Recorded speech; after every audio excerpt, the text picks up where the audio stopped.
Hello, universe! Hello, world! Hello, Philippines! Kumusta ang Luzon, Visayas, and Mindanao? This is your host, Marlene Craig again for Kumusta Ka Bagong Pilipinas. Please stay tuned kasi ang aming topic ngayon ay napaka-interesting. At ang inyong boses sa gitna ng mga isyong may tunay na epekto sa buhay ng bawat Pilipino ay dito pinag-uusapan, lalo ng ating mga minamahal na OFWs and seafarers. Alright, so with me are my beautiful co-hosts, Miss Ana Dussier. Say hi to Ana. Hello, magandang araw sa ating mga OFW and seafarers. Ayan, magandang araw sa inyo at welcome back here sa ating Bagong Pilipinas talk show. Yan, kamusta ka? So mamaya stay tuned po tayo at napaka-importante ng ating guest ngayong araw na ito. Kaya stay tuned, Alma. Hello, universe! Hello, world! I'm Alma Antonio. Nandito na naman tayo sa talk show ng bayan. Kamusta ka, Bagong Pilipinas? Kamusta ka, Bagong Pilipinas? Kamusta ka, Bagong Pilipinas? Ang talk show para sa OFW, kwentong totoo para sa inyo. Kamusta ka, Bagong Pilipinas? Kamusta ka, Bagong Pilipinas? O ayan, nandito na naman tayo. Kamusta Miss Marlene and Miss Ana? Meron po tayong magandang guest ngayon, of course. Miss Marlene, kilala po natin ang ating guest ngayon. Ang title ng ating episode, by the way, Boses ng OFW Hustisya sa ano ba yan? Representasyon sa Kongreso. Alright. So sa episode na ito, kasama natin muli ang isang leader na tunay na may malasakit, may ginawa at may ginagawa at marami pang gagawin. Hindi lang para sa kanyang sarili, kundi para sa bayan at higit sa lahat, sa ating mga bagong bayani, ang ating mga OFWs at mga Filipinos residing abroad at mga seafarers. So isa siyang huwarang mambabatas nung nasa Kongreso siya mula 2019 hanggang 2022. 2022 to 2025. Sorry. 22, I'm stand corrected. Naging 19th OFW Congress na lang, representative sa 19th Congress. Yeah. So that was na 2022 to 2025. Isa rin siyang multi-awarded media personality and multi-awarded civic leader. At napakarami niyang naipasa at sinuportahang mga batas para sa kapakanan ng mga OFWs, seafarers, at ang kanilang mga pamilya. So siya ang principal authored, or sabihin natin, she principally authored 66 legislative measures, including the landmark law, Republic Act Number 1/2021, ang Magna Carta for Seafarers. And of course, we are honored to have her presence again, ang tunay na boses ng bawat OFW at seafarers sa loob at labas ng bansa. Ang ating superstar guest ay naupo bilang OFW House Representative, as I've said, noong 2022-2025. Kaya kailangan nating ibalik na naman yan. Walang iba kundi ang ating guest ngayon, si Congresswoman Marisa Del Mar Magsino! Mula sa OFW Party Hello, List. Congresswoman. Hello, of course, Miss Marlene, Miss Alma, Miss Ana, of course, kamusta ka? Bagong Pilipinas. Nandito na naman po ang inyong Congresswoman Marisa Del Mar Magsino ng OFW Party List para kayo'y makasama. Ayan. Hello. Ayan. So, marami kong masasabi tungkol sa kanya at isa siya sa pinaka-aktibo during the 19th Congress na Congresswoman. Imagine, naging member siya ng 20 major committees at oversight bodies. sa House of Representatives. So, ang importanteng leadership niya, member siya sa appropriations, sa accounts, sa basic education and culture. Siyempre, kailangan ng mga OFWs natin at ating mga kababayan. O, yung mga civil service professional regulation. Gusto kong basahin lahat kasi Parang the last haba time hindi naman ko yan. nabasa. Kasi gusto ko siyang ibalik uli sa Kongreso. Yes, ibalik natin. Yes. Kailangan somebody has to represent the OFWs and the seafarers and all those Correct. Filipinos living abroad. So, member din siya sa Committee ng Foreign Affairs, imagine, Health, Higher and Technical Education, Housing and Urban Development, Information and Communications Technology, and Isang Interparliamentary oras lang Relations tayo, and Mr. Diplomacy. Aga. Alam ko, Isang oras pero lang. dapat malaman ng Ang tao kung dami. bakit natin ibalik si Congresswoman Magsino. Babasahin ko Labor ba? and Ang dami Employment, wala, Overseas Workers Affairs, Population and Family Relationship, malami, public information, sa rules, sa public works and highways, sa tourism din, ways and talaga means, ibalik. and of course, welfare of children, children. and many more. Kasi isang oras lang. Oh, siyempre, committee rin siya sa Women and Gender Equality. Banggitin mo na lahat, Miss Card. Oo, sige. Special Committee Committee on Creative Industry and Performing Arts. Yes, That's- artista, di ba? Oo. Kasama mo ako dyan. Special Committee on Land Use. O, paano gamitin mga lands. And sa Joint Congressional Oversight Committee on Automated Electoral System Act. Kaya nakakabuto na tayo online. Yes. Okay? And then, of course, the Joint Congressional Oversight Committee on Overseas Voting Act. Kaya number 2 siya doon Yeah. sa mga online voting. yes. Ayan, kaya nga tayo mga OFWs, nakakaboto na tayo online. Hindi na kailangan pumunta kung saan o kaya sa embahada niyo. Pwede na kung meron kayong wifi at computer or Internet. cell phones. Right? true. Okay. Sa topic na ito, ang layunin natin ay talakayin ng petisyon ni Congresswoman Marisa Delmar Magsino ng OFW Party List sa Korte ng Suprema. Siguro narinig nyo na ang daming nag-rally na ibalik talaga sa Kongreso kasi yung mga OFW seafarers must be represented doon sa Kongreso. So, ayan, siya ay nagsumite ng petition ng OFW Party List sa Korte Suprema laban sa COMELEC Resolution 14-25. Malalaman natin kung anong ibig sabihin yan. So, ito'y nagdulot ng di makatarungan apparently sa pagkakait ng presentasyon o representasyon sa ating mga OFWs at seafarers sa 20th Congress.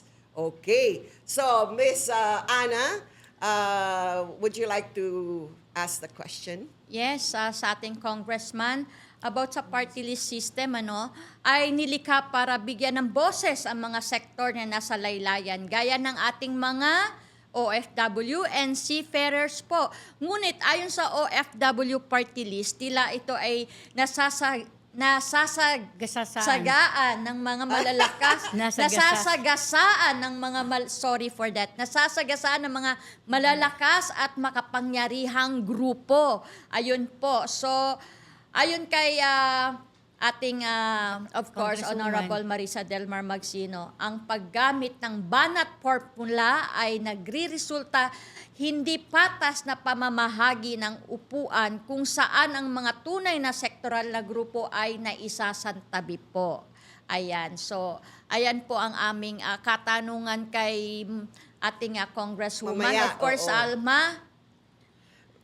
Ito, sasabihin muna ni na Alma at Ana Ana, po oo. para alam natin kung ano ang issue natin. Oo, o para yung tuloy-tuloy ating si episode Congresswoman. pinag-uusapan. Correct. Okay. So, siyempre, isa pa sa mga isyong binanggit sa petisyon ay ang di umano'y constitutional lapse ng COMELEC. Ang pagbibigay lamang ng 63 seats instead of 64, alinsunod sa 20% na kota ng 1987 constitutions para sa party list system.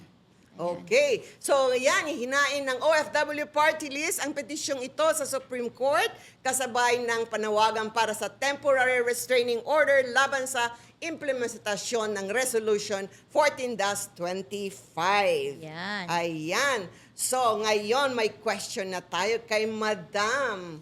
Pakitas yung question, direct. So, Ana? Ang gulo mo, direct. Okay, ako na lang. Congresswoman, pwede niyo bang i-share sa amin kung ano ang pinaka-core ng inyong petisyon sa Supreme Court? Tama. Magandang araw pong muli sa inyong lahat. Ang ating pong OFW party list ay naghain po last May 26 or last Monday ng ating petition for certiorari at urgent prayer for temporary restraining order upang sa ganun po ay maribisa, ma-review ang ating pong N-Bank Resolution number, COMELEC N-Bank Resolution number 14-25. Ano pong ibig sabihin natin? Tayo po sa laylayan ng ating lipunan, tayo po'y umaasa sa ating mga representante sa Kongreso. Tayo po ay nagtrabaho, napakasipag po natin from day 1 hanggang last day po ng Kongreso, kaya hinihiling po natin na sana yung dinisenyo ng konstitusyon para sa party list system ay maging tama sa implementasyon. Kasi po sa aming pananaw sa OFW party list, ang ating pong party list system ay hindi na po for the marginalized and the underrepresented. Ito po ay kumakatawan na para sa mga political parties na malaki ang makinarya, well-funded or well-oiled, at yung sinasabi nating malakas ang koneksyon. Paano naman po ang ating mga party list talaga na nasa laylayan na hindi kaya po ang ganitong mga sistema? So tayo po ay lumilihis sa ating konstitusyon. Ang sinasabi, kailangan ma-represent ang 64 seats sa Kongreso dahil for the Congress, ang district congressman po ay 254. 254 times 20%, that is 64 seats. Pero ang ginagawa lamang po ay 63 seats. Bakit? Siyempre, merong explanation ang COMELEC dyan. So ang atin, hindi nila ni-round off ng 64 dahil may konting kulang na percentage. But sinasabi nga natin, bakit hindi nyo po ibinigay? Nakita nyo po yan sa profile ng COMELEC, ng Congress profile na 64 seats party list. But still, 63 lang po ang ini-implement para na posisyon na maupuan ng ating marginalized sector na party list. Ang tanong po natin, bakit po ito pong banat ruling na ito, ay naku, baka masyado ako nagiging advance. So, sinagot lang ko po. muna. Okay. Oo. Ang Go ahead. ating pong banat ruling po na ito, ang nagsasabi na una, pag naka 2% ka, you only have 1 seat. Okay? Okay. Pag naka 4% ka, you have 2 seats. Pag naka 6% ka, you have 3 seats.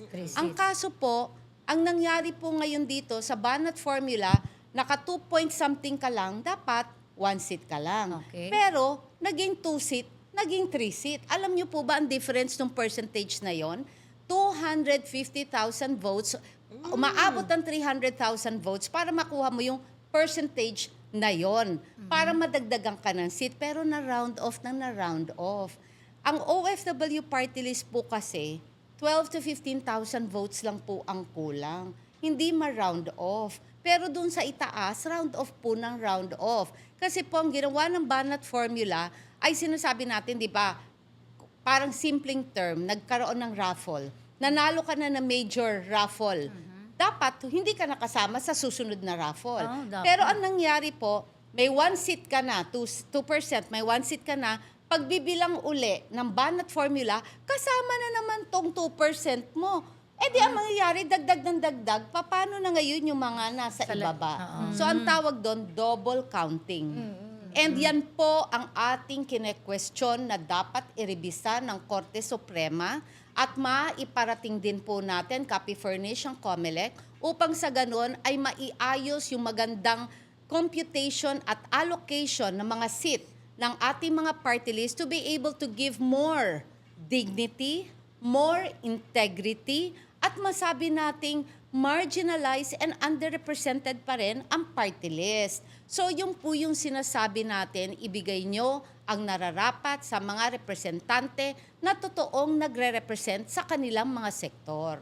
Yan, gusto ko yan. Kasi kanina na nag-uusap tayo sa likod, alam ko na, sabi ko nga, OFW, seafarers, sila yung bida ng bayan, sila yung hero ng bayan, sila yung nagbibigay ng ilan, bilyon ba? 38.34 billion US dollars Yan. remittance. Tapos wala silang representasyon sa OFW. Hindi dapat kayo mawala Yeah. ang So, OFW. ang sabi ko kanina, dapat po ang COMELEC ay umpisahan na naman nilang i-qualify itong mga party list. Ano, belonging ba sila sa marginalized sectors? Pero ang unahin nilang marginalized sectors, gaya ng farmers, yung agriculture, importante yan, sa health, sa education, sa OFW, at Tama. saka mga seafarers, Yeah. at mga doctors, mga health. Tama yan, Ate Di ba? Yung Labor.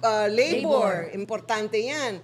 Yung mga jeepney, mga transportation, importante yan. Somebody to represent them. You know? Okay lang yan, maintindihan ko yan. Pati yung representation ng mga estudyante, for example, seniors, importante yan. Major marginalized sectors Yes. yan na huwag kakalimutan. Lalo na yung OFW party list. Ano na naman sasabihin ng mga OFWs na sabihin, wala man lang magre-represent sa amin sa batas? Parang naisang tabi tayo. Oo, Yes. Kasi di ba? OFW ako. Nasagasaan nga. Sumasama ang pakiramdam ko. Tama, yun nga yung sinasabi natin na ang pinatatahimik sa lehislatura ay ang OFW na pinaka-backbone ng ating ekonomiya. Napakahalagang haligi Yeah, that's ng true. lipunan. Ang ating 38.34 billion US dollars remittances noong 2024, the very reason why our economy is afloat. Tanggalin mo po yan ng boses sa Kongreso. Saan po pupunta? Okay, may mga ahensya tayo, tumutulong tama.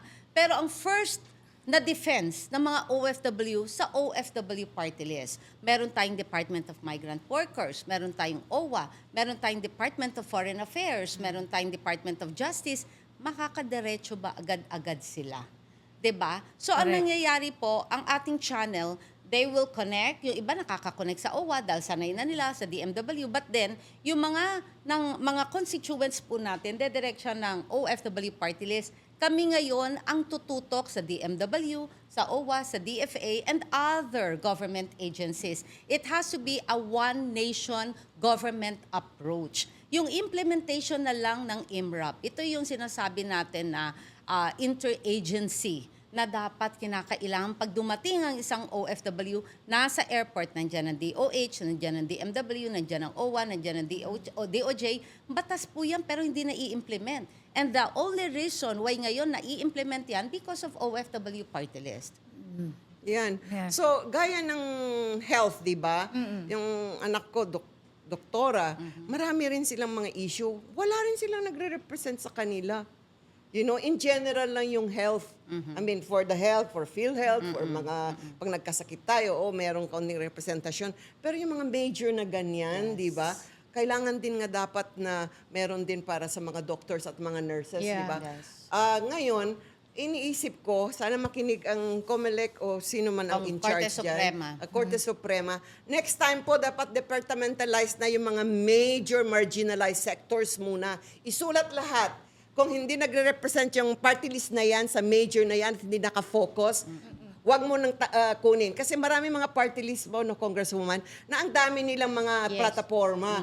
Kayo OFW lang talaga, focus na focus at seafarers. So yung mga iba na trabaho, bibigyan ka edukasyon, dapat doon na sila sa huli, sa laylayan.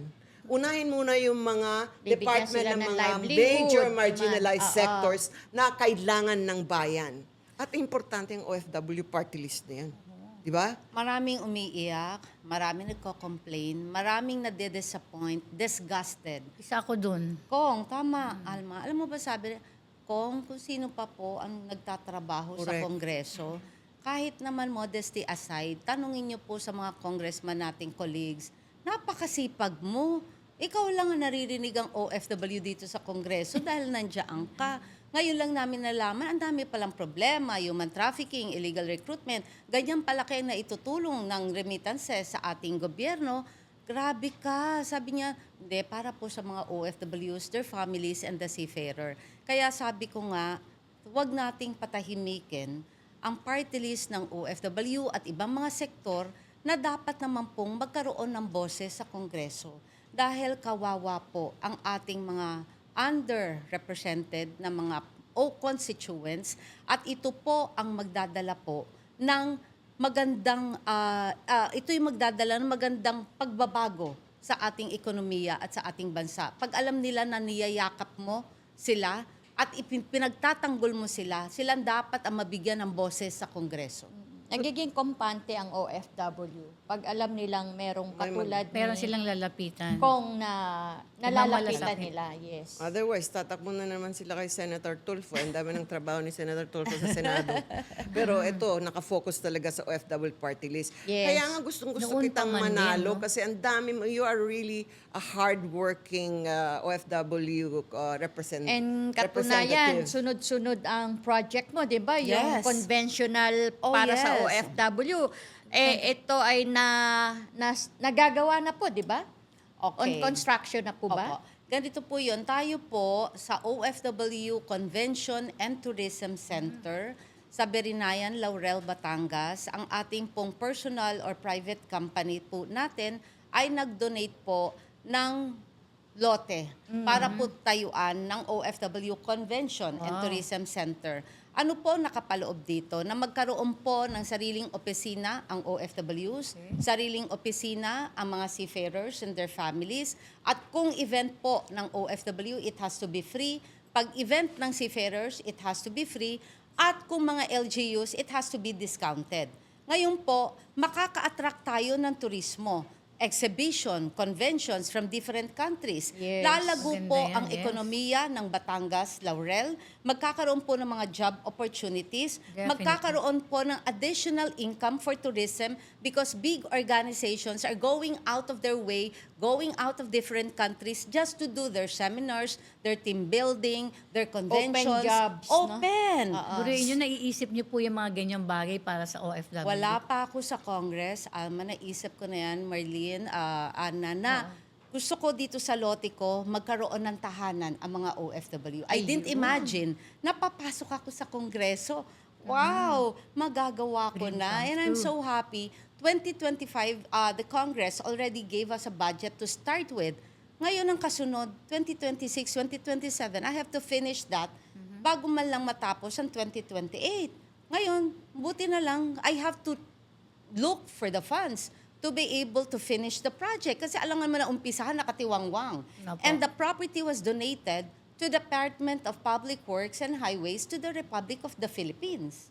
So, anong gagawin doon? Ang daming trabaho. But the thing that I would like to thank is for all the support that you are giving, Ms. Marlene, Ms. Ana, Ms. Alma. Dahil alam ko, nakaisa po kayo sa aming adikain, sa aming advokasya, Opo. na ipagpatuloy po ang pagsiservisyo natin sa Kongreso upang sa ganon ay wag naman pong mabaliwala ang sektor na nire-represent natin. Pero anong pakiramdam nyo? Pakinggan ba tayo ng Supreme Court?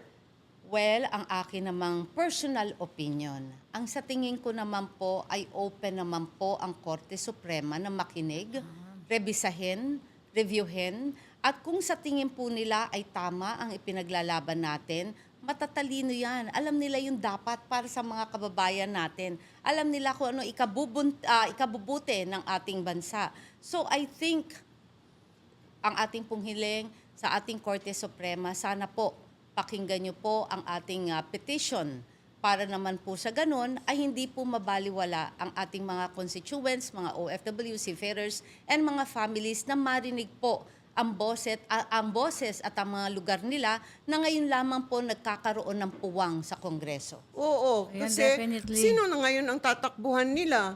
Pupunta sila sa Senado. Alam ko may programa mga Tulfo, pero baka alang na maglilinya pa sila, ang haba ata ng linya doon.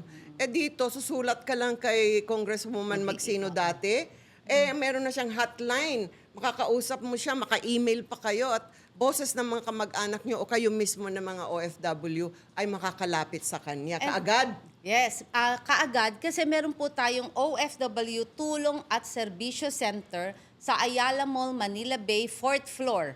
Monday to Saturday po, 10 a.m. to 7 p.m. So anytime po makakakuha po kayo doon ng tulong at serbisyo. At kahapon lamang po, nakapagpa-repatriate kami ng medically ill mula po sa Saudi Arabia. Kinausap ko po ang Bureau of Immigration para magkaroon ng OFW, idagdag na ang Seafarers Lane sa lahat ng mga airport.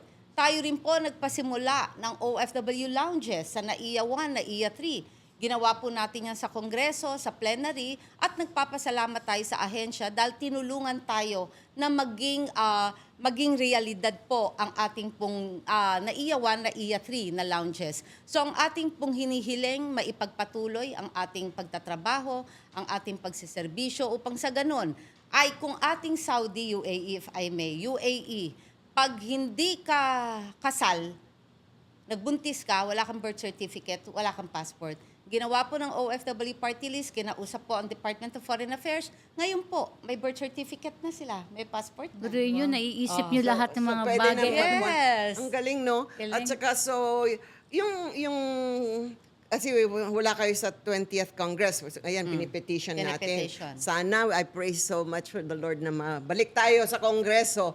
Question ko po, Congresswoman. Meron po kayong foundation, di ba? Yes, yes. And that's why patuloy pa rin ang pagsisilbi nyo sa mga OFWs. Kaya nang sabi mo dyan sa office ninyo sa, ulit? Sa Ayala Mall, Manila Bay, Makapagal, Parañaque, OFWs, Tulong at Serbisyo Center. So, yan yung sa...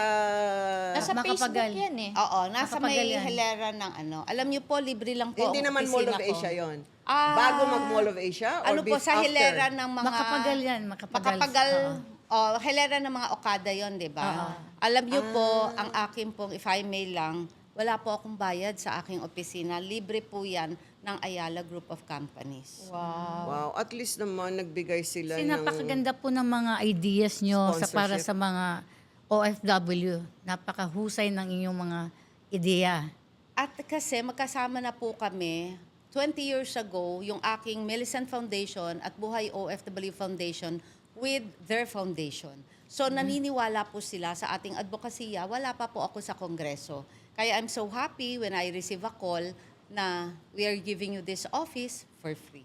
And I'm very thankful. Yan Thank po, you ano so pong much. pangalan ng foundation niya? Millicent Foundation and Buhay OFW Foundation. Ayan, ho. Ayan. Mga gusto 20 mag- years ago. 20 years ago. That's the very reason. Yung unang tapasok po natin ng 2022, sila yung mga bumoto na pa-operahan, na scholar, na pa-operahan ng cataract, hydrocephalus, mga cleft lip, at medical mission. Lahat po sila, ma'am, kayo palang OFW party list, ako boboto kami sa inyo. So hindi ko alam, nag-planting rice na pala ako 20 years ago. Yeah, kasi advocacy at passion na niya Advocacy at talaga noon pa. passion ko na talaga. So, yung Tulong Servicio Center, na Tuloy-tuloy. kahit wala kayo sa Kongreso, tuloy-tuloy pa po Tuloy-tuloy siya. po yan. Ganyan po siya ka-dedicated. Kaya nalulungkot ako nang hindi nakapasok ang OFW. Yeah, we have Sa to daming pray. proyekto ni Miss Marisa, We have to Congresswoman. pray. So, ayan, hindi kaya pwedeng maging secretary? Pwede naman. ng Open naman OWA? tayo. Open naman po Meron, tayo. sino ba ang secretary ng OWA? Ngayon po, administrator. Administrator Si lang, ang ating kaibigan, administrator, PY Kaunan, I love you, you're doing very well. Congratulations, siya ba yun? Yung bago? Yeah, siya yung bago. Siya yung bago. Congratulations, admin, Congratulations PY. po. Oo, napakagaling, napakatalino, napakasipag. Grabe. Ay, wala pa bang ibang posisyon? Sana doon kayo sa OWA o DMV, no? Department Department of Migrant Workers. Workers. Hello, Magaling din BMW. naman si Secretary Hans, napakagaling din. Napakasipag at napaka-efficient po ni Secretary Hans Kakdak. Di ba may mga USEC sila dyan? Mga, Meron naman po. May deputy, ganun? Meron po. USEC Undersecretary. Siya yung magiging, yun ang deputy ni Dakdak. Yes po. Ni Secretary meron na siya. Kakdak, yes. Okay. So, gawa tayo ng departamentong bago. Pero ito na naman, gusto kong sabihin, ipabalik natin na talaga na I think they have to start departmentalizing properly yung mga marginalized sectors. Kasi ang dami ng party list talaga na ginagawa ng negosyo to, ng mga mayayaman, na maraming kumpanya o kaya mga politicians themselves. So, lagay ng sinabi natin, di ba? Anong major talaga? health, education, seniors. By the way, dalawa ang seniors, so dapat binigay na lang sa inyo, di ba? Pag i-divide mo para magkaroon lahat ng mga marginalized sectors, isa na lang dapat doon, di ba? Kung maraming hindi nag-join na party list, kasi this time, ang dami. Hindi mo na Dami. talaga alam kung alin sa kanilang... Parating marami. Nasa less than 200. And you can only vote one party list. Pero agree ba kayo na yung marginalized sector, yun man ang Sana una yun nilang muna i-qualify? Oo At saka wag na kayong kukuha ng mga party list kung padoble-doble at daming sinasabi na hindi nakafocus. Yes. Diba? Kasi pag ang plataforma ang dami-dami, parang hindi na ako maniwala. Puro senior citizen yung nakapasok. Okay, kabataan ng pag-asa ng bayan. O, dalawa nanalo. O yung party list na isa na nawala ata, isa lang ba ang at the moment dinisqualify o questionable? Questionable. Isa lang? Yung isa pa lang po. Isa lang po. Yung Duterte Youth, Opo, isa lang? Opo, isa So yung ibang, meron ng youth na isa? Meron Generasyon, yung ba, nanalo ba yun? Parang may issue din po, pero May issue parang pa. okay na po yata. Yan. Yung kababaihan, di ba? Representasyon. Yan mga important health, education, farming, agriculture, OFW, seafarers. Di ba? So, sana makinig po kayo. Iwag na po tayong maglagay ng super maraming party list. Yung talagang makakatulong Ang daming lang. party list ng senior eh. Pero nanalo 2 seat. Kailangan ba ng 2? Pwede namang isa lang, di ba? Well, kasi nga po, naghiwalay po kasi sila eh. Senior dapat ano ko dahil nakilala ko si Miss Marisa sa dami niyang O, di ba proyekto. tayo? Senior dapat Oo. tayo, di ba? Na narinig ko Bata lahat. pa kayo, ba't nag-sing? Hindi pa, wala naman. Para lang sa Ito mga... hindi pa siya. Pero para pag senior daw siya, maganda na yung mga benefits ng Ako seniors. OFW talaga kasi marami akong entertainers na OFW. Until now, nagpapadala pa rin really? ako Saan ng bansa? entertainers sa Japan po. Oh, I see. Yon. Ayan, So, basahin ko lang yung mga sinasabi. Ito dapat si Ana magbasa nito. Ako na lang. Alma.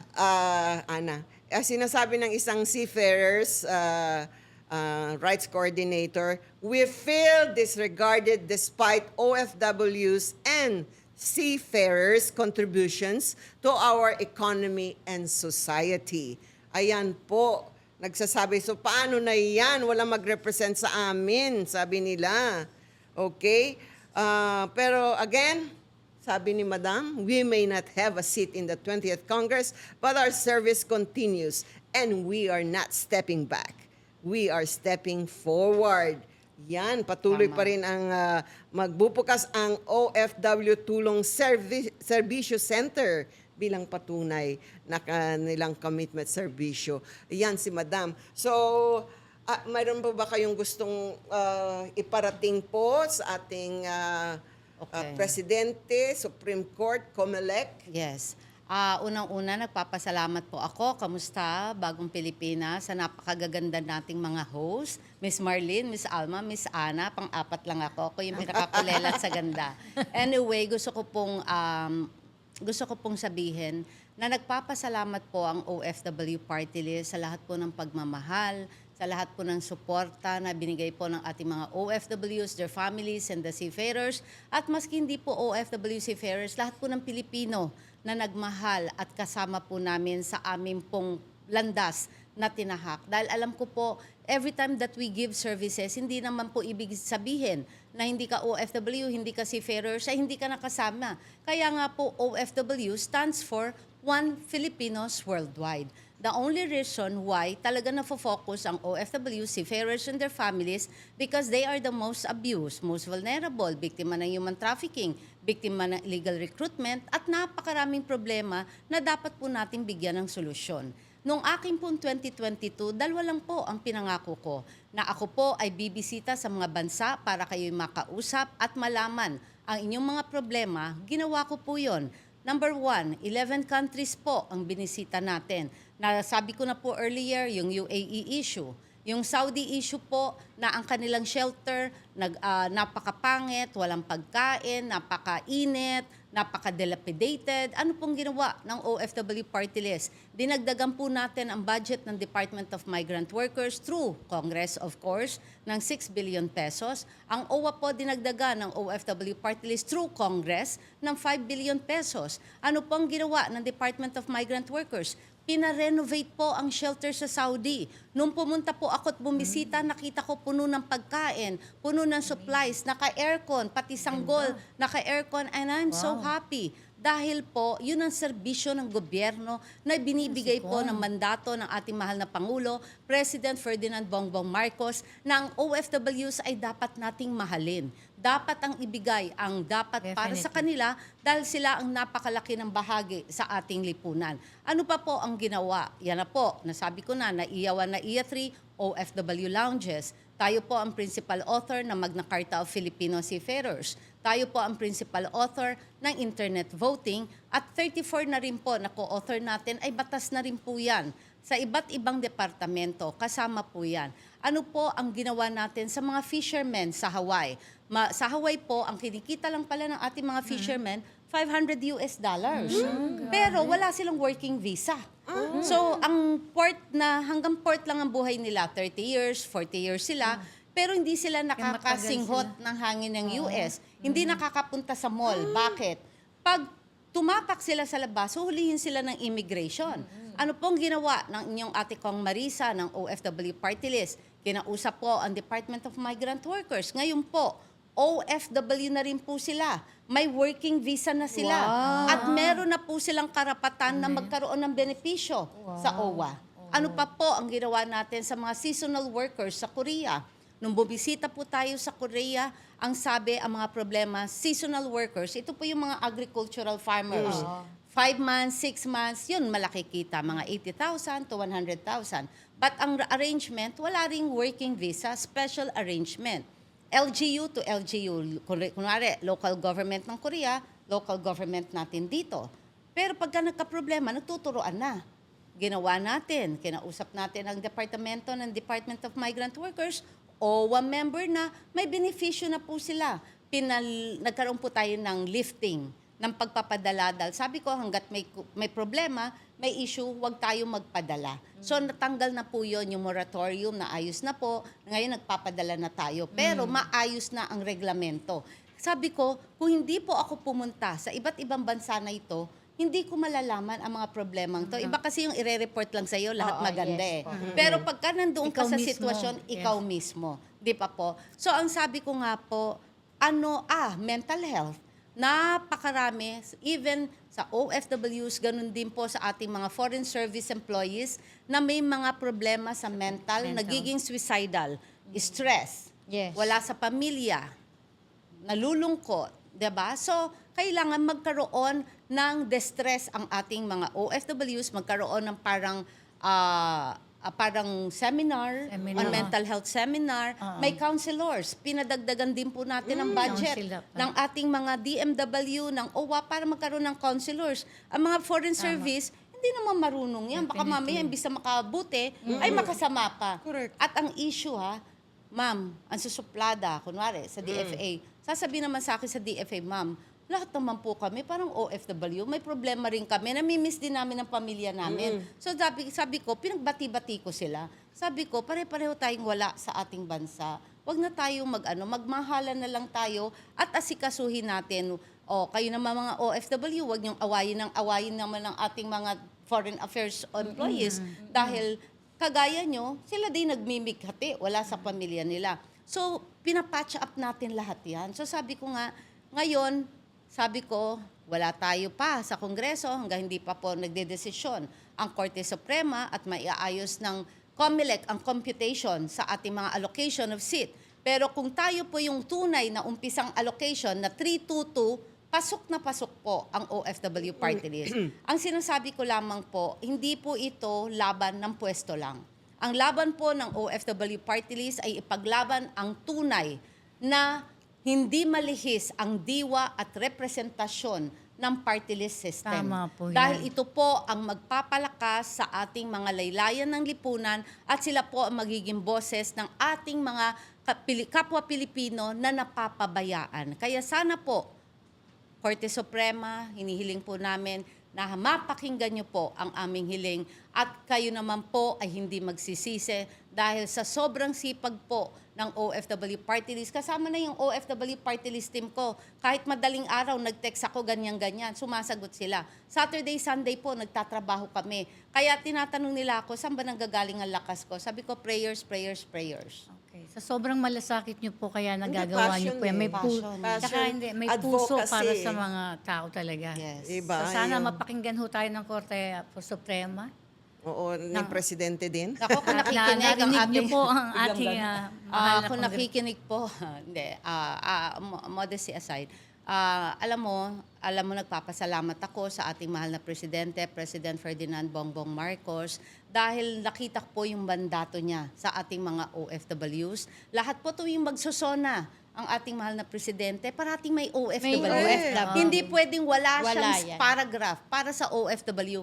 Kaya naman po, dahil po sa inyong passion, sa inyo pong gustong maibigay na tulong sa ating mga OFWs, their families and the seafarers, pinagtrabahuhan po ng OFW Party List yan. Dahil alam ko po na hindi ko po pwede kayong i-down, hindi ko pwede po kayo na mag-regret kung bakit OFW, kung Marisa lang po ang nandyan sa Kongreso na hindi kayang ipaglaban ang OFW.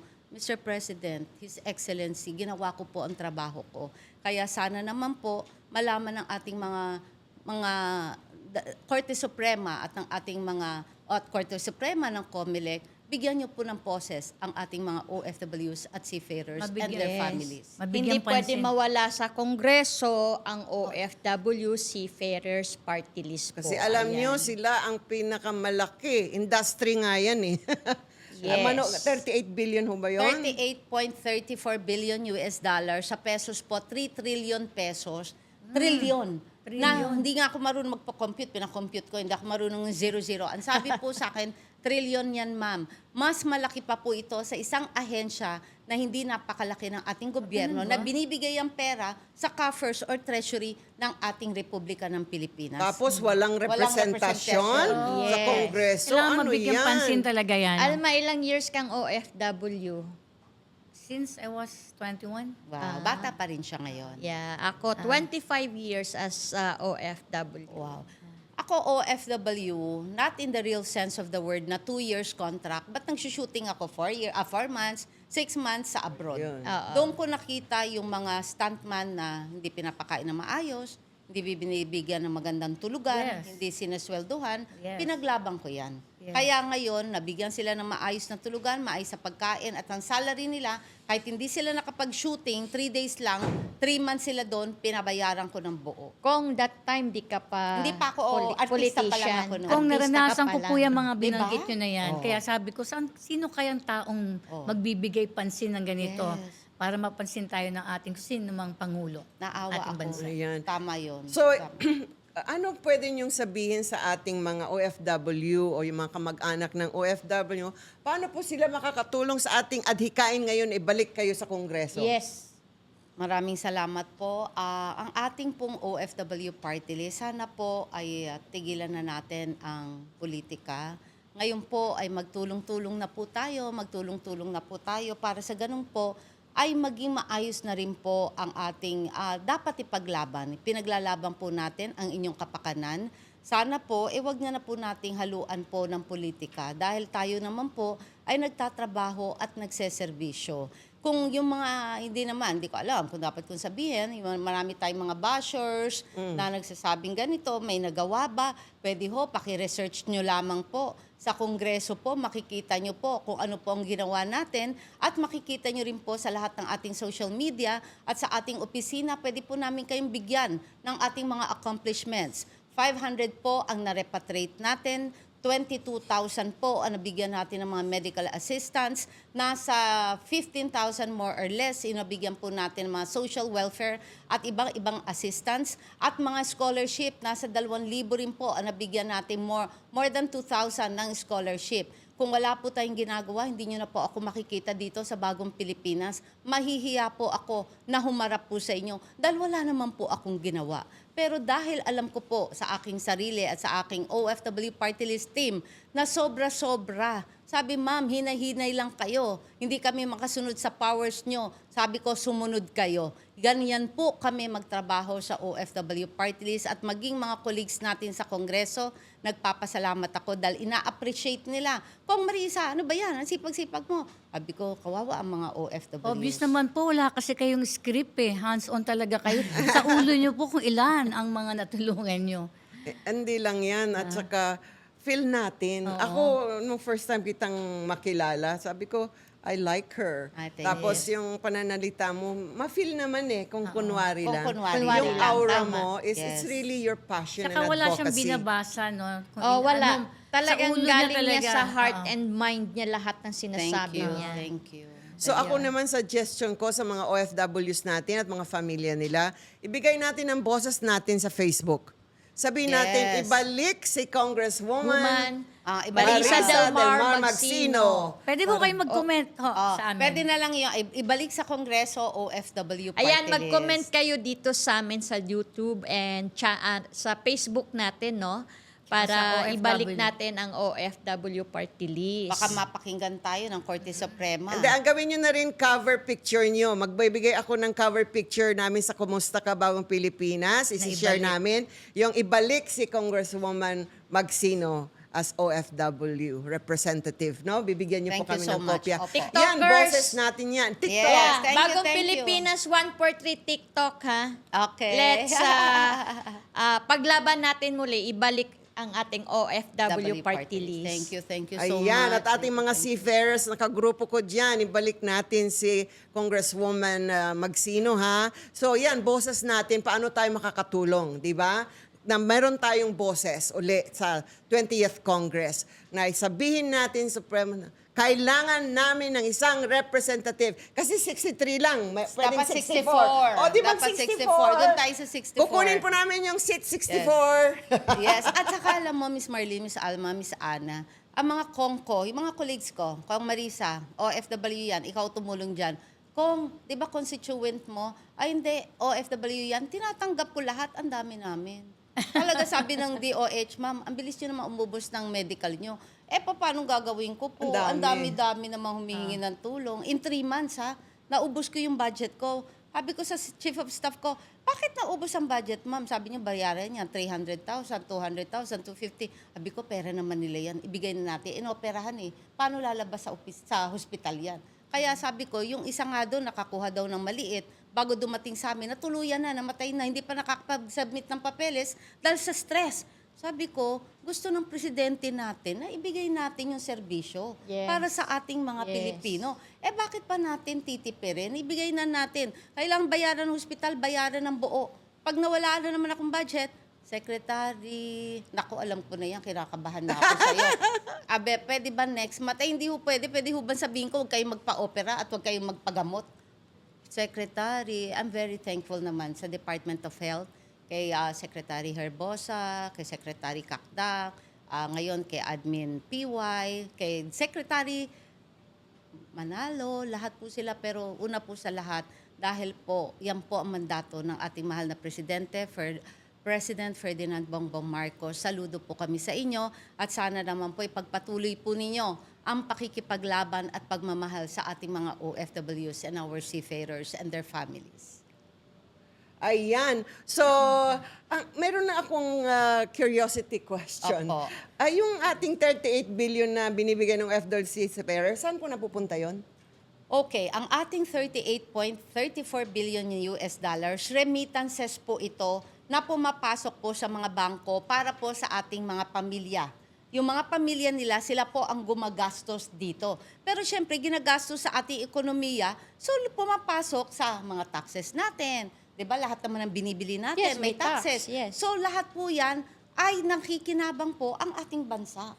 Kasi ginagastos po dito sa Pilipinas, yung 38.34 billion US dollars. At pag yan po ay kinonvert sa peso, syempre yung US dollars nasa reserve natin sa central bank. So, ginagamit ng pamilya kasi dito ginagastos. Opo, ayan. So, hindi naman po pumapasok to sa coffers direkta sa agency ng Treasury. Hindi po. Ito po ay ginagastos sa mga pamilya ng ating mga OFWs and their seafarers. Siyempre, dollar yun. Ang kukunin naman ng mga pamilya, hindi naman dollar. peso. So marami tayong reserve sa Yes. central bank. Diba? Oh. Pero di ba may Ako, banking na yan, Hindi natin 40 yan, Pero ang portion na ba yun, hindi pupunta sa OWA? Sa DMW, for ganito example? po yun. Ang OWA po ay may membership fee. Yun lamang po ang mapupunta sa OWA.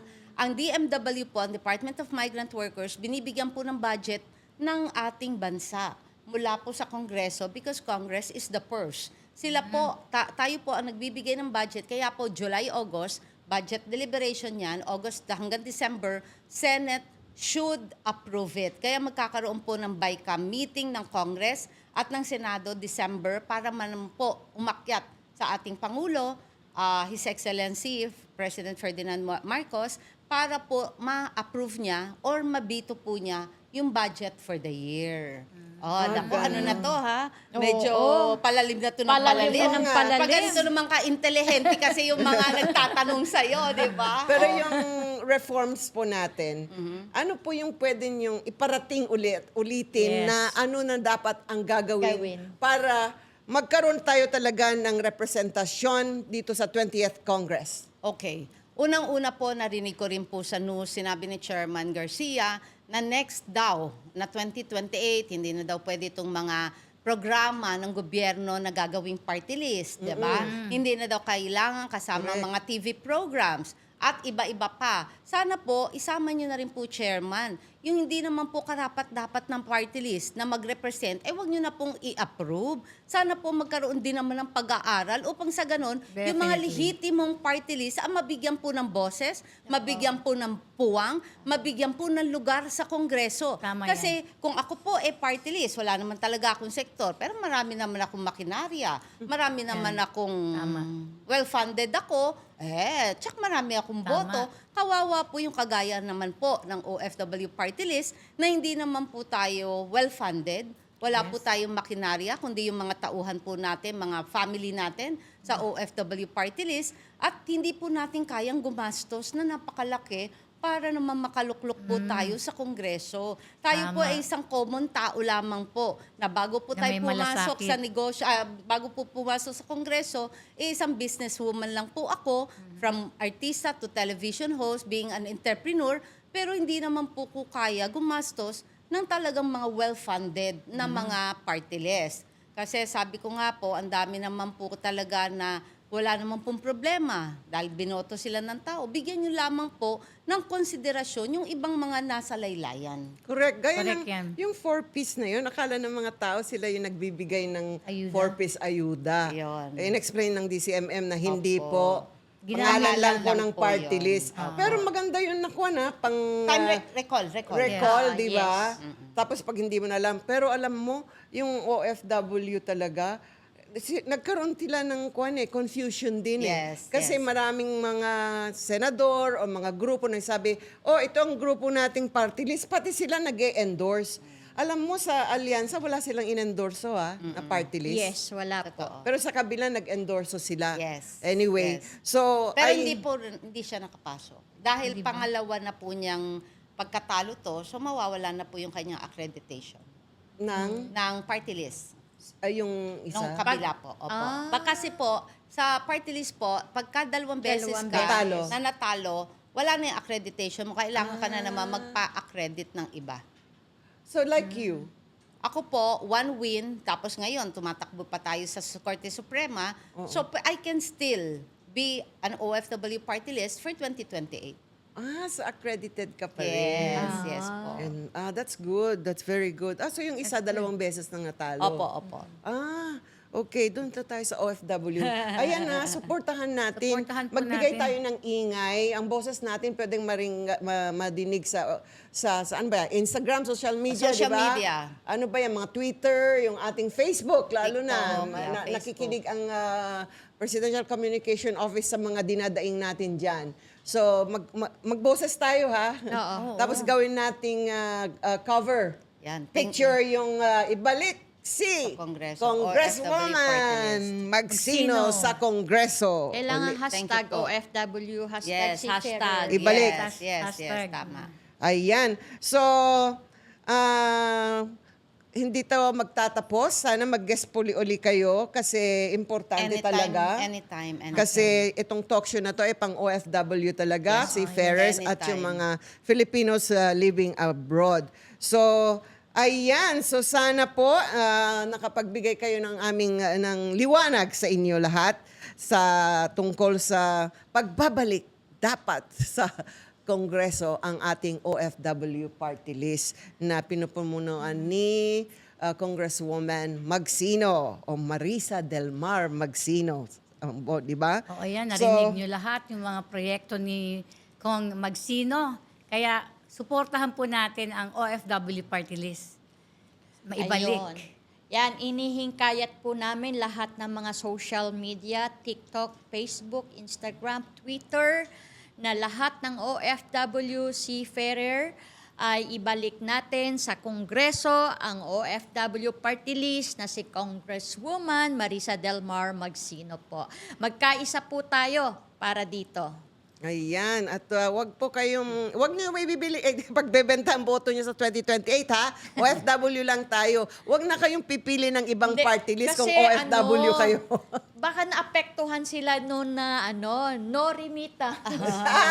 No remittance, 'di ba? Eh hindi naman pwede mangyari 'yon, 'di ba? Ay paglalaban ni Oo. oh. Baka kasi yung mga ibang OFW kong nakalimutan bumoto. Ako yung mga naiisip kong mga problema na nagawa na ni Miss Kong Magsino yung mga dapat gawin niya. Okay.